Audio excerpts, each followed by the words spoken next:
माता सीता जानबूझकर रावण के अत्याचार क्यों सहती रहीं? आइए जानते हैं इस कहानी के माध्यम से।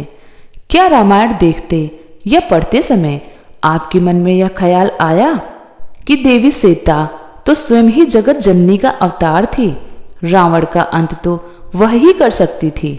फिर उन्होंने ऐसा क्यों नहीं किया और क्या वजह थी कि जब भी रावण उनसे संवाद करने आता था वह उसकी ओर नहीं देखती थी? इसके पीछे का कारण सीता जी का वचनबद्ध होना था। यही वजह थी कि वह चुपचाप अशोक वाटिका में सारे दुख सहन करती रही। तो आइए जानते हैं कि देवी सीता क्यों नहीं देखती थी रावण की ओर और क्या था वचन जिसके कारण वह सहती रही सारे अत्याचार। रावण जब सीता जी का हरण करके ले गया तब से जानकी जी ने भी कभी उसकी ओर नहीं देखा। रावण जब भी अशोक वाटिका में जाता तो माता सीता श्री राम के चिंतन में ही लगी रहती। वह कभी भी रावण की ओर नहीं देखती थी। धार्मिक ग्रंथों के अनुसार एक बार जब रावण हमेशा की तरह देवी सीता को धमकाने के लिए पहुंचा तो उन्होंने एक तिनके की ओट किया। तब रावण ने अत्यंत क्रोध में सीता को कहा कि तुम इस तिनके को क्या देख रही हो? मैं तुमसे सीधा संवाद करता हूँ, लेकिन तुम हमेशा एक तिनका उठाकर उसे ही घूर घूर कर देखने लगती हो। तब सीता माता की आंखों से आंसू बहने लगते हैं।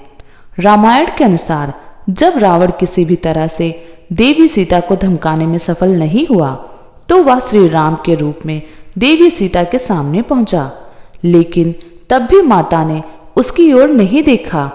थक हार कर जब रावण अपने महल पहुंचा तो मंदोदरी ने उनसे पूछा कि क्या हुआ?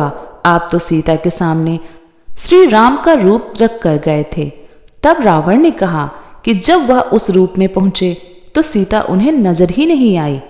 एक कथा यह भी सुनने को मिलती है, जब सीता जी ससुराल पहुंची तो उन्होंने पहली रसोई में खीर बनाई। इसके बाद सभी को खीर परोसनी शुरू की। तभी महाराज दशरथ को परोसी गई खीर में एक तिनका गिर गया। देवी सीता ने सोचा कि आखिर खीर से वह कैसे निकालें।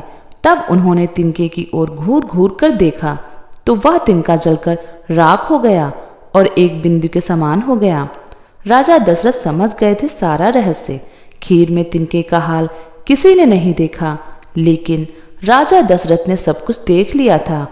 उसी पल वह देवी सीता के प्रताप से वाकिफ हो गए थे। जब सभी अपने अपने कक्ष में चले गए तब उन्होंने देवी सीता को बुलाया। दशरथ जी ने कहा कि उन्होंने सीता का प्रभाव जान लिया है।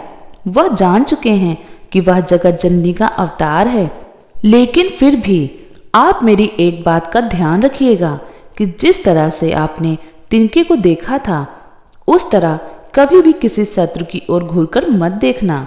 राजा दशरथ की उस बात के चलते ही वैदेही ने कभी भी रावण की ओर नहीं देखा, अन्यथा जिस क्षण वह रावण की तरफ देख लेती वह उसी पल भस्म हो जाता।